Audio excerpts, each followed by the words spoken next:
ខ្ញុំកណាសូមនមស្ការចំពោះសម្ដេចអគ្គមហាផ្សង្ឃរាជទាំងពីរគណៈ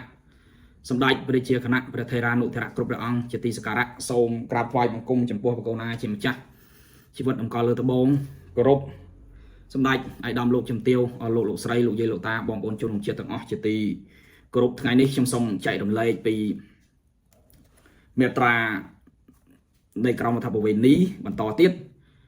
ថ្ងៃមុនខ្ញុំបានចែករំលែកពី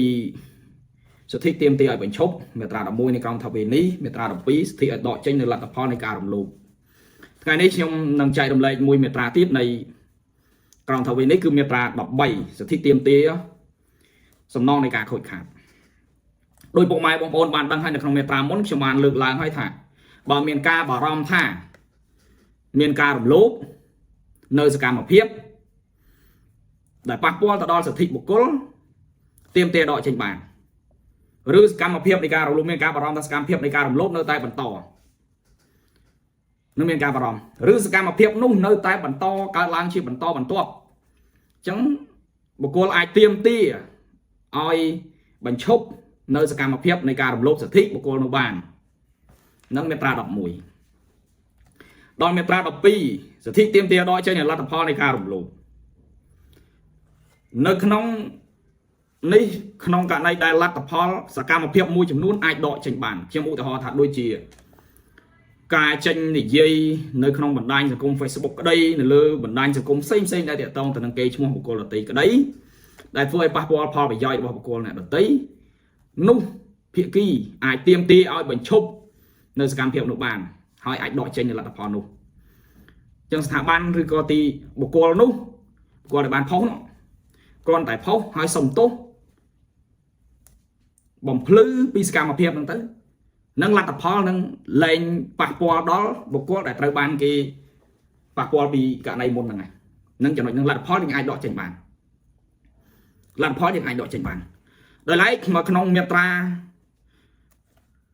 13សួរថាតើលទ្ធផលនៃការប៉ះពីដើមពីមាត្រា11និងមាត្រា12នេះអាចទាមទារ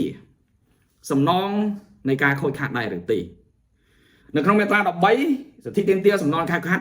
ច្បាប់បើកឲ្យទាមទារសំណងនៃការខូចខាតក្នុងករណីដែលអាចទាមទារបាន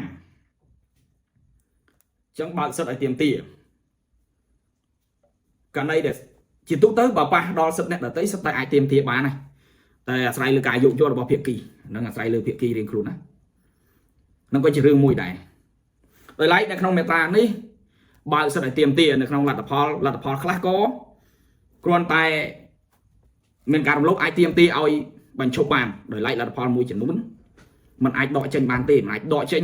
នៃការរំលោភសិទ្ធិលើបុគ្គលនោះมันអាចដកចេញបានទេខ្ញុំឧទាហរណ៍ថានៅក្នុងករណីរឿងព្រំទាន់មួយចុះហិង្សាដោយចេតនាឬក៏បង្ករបួសស្នាមលើអ្នកដទៃបើភាគី A និងភាគី B ចំនួនឆ្លោះគ្នាវាយភាគី A ឧទាហរណ៍បែក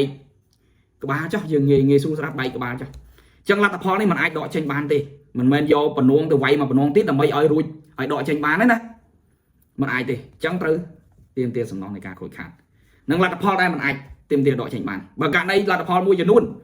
ទាមទារដកចេញបានក៏ដកទៅហើយបើសិនជាភាគីម្ខាងនោះមិនមានអីការប៉ះពាល់ផលប្រយោជន៍ច្រើនទេបើគាត់អាចគ្រោះបានគឺអនុគ្រោះបើមិនអនុគ្រោះទេនៅក្នុងមាត្រា13ក៏បើកសិទ្ធឲ្យបុគ្គលនោះទាមទារសំណងនៃការខាតដែលកើតចេញអំពីសកម្មភាពនៃអំពើអនិច្ចានុកូលរបស់ភាគីដែលបានប្រព្រឹត្តនោះចឹងខ្ញុំនឹងអានមាត្រា13ចែកជូនពុកម៉ែបងប្អូនឲ្យបានស្ដាប់ទាំងអស់គ្នាណាសិទ្ធិទាមទារសំណងការខូចខាតបញ្ញត្តិមាត្រា11សិទ្ធិទាមទារឲ្យបញ្ឈប់និងមាត្រា12សិទ្ធិទាមទារដកចេញនៅលទ្ធផលនៃសកម្មភាពរំលោភនៃក្រមនេះมันអាចរារាំងការទាមទារសំណងការខូចខាតដោយអ្នកបានទទួលរងនៅអំពើរំលោភផលប្រយោជន៍តាក់ទងទៅនឹងលក្ខណៈបុគ្គលនោះដោយយោងទៅតាមបញ្ញត្តិស្តីអំពីអំពើអនិច្ចានុកូលឡើយចឹងទោះបីជាលទ្ធផលអាចដកចេញបានក៏ដោយក៏มันអាច